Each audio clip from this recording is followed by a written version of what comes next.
pila ng DWRV, ang Radyo Veritas CMN Bayumbong, Nueva Vizcaya.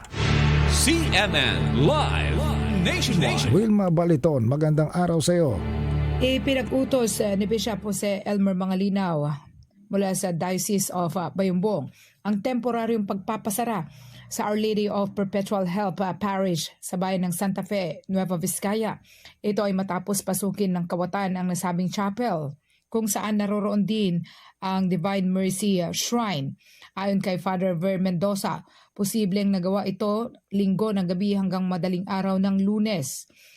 Bagamat wala namang nawawalang mahalagang gamit, sinira ng kawatan ang tabernakulo at hinagis ang mga gamit, kabilang na ang hostya na nakita na lamang malapit sa comfort room. May tuturing na isang desecration ang ginawang paglapastangan sa chapel.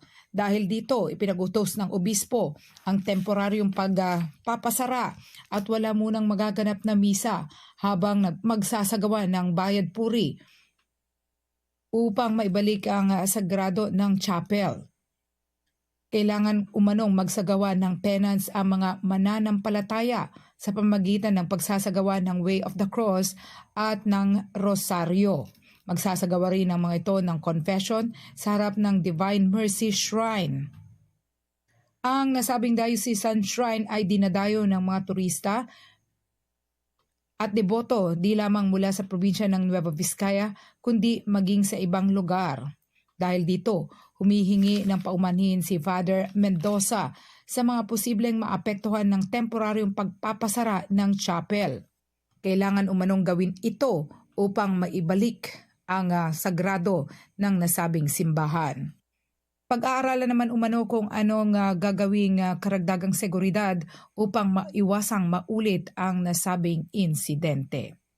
Mula sa DWRV CMN Nueva Vizcaya, ito si Wilma Baliton para sa CMN Pilipinas, Lakas ng Katotohanan. CMN Live Nationwide. Maraming salamat, Wilma Baliton. Wala po naman sa DWRV, Radyo Veritas CMN Bayumbong, Nueva Vizcaya.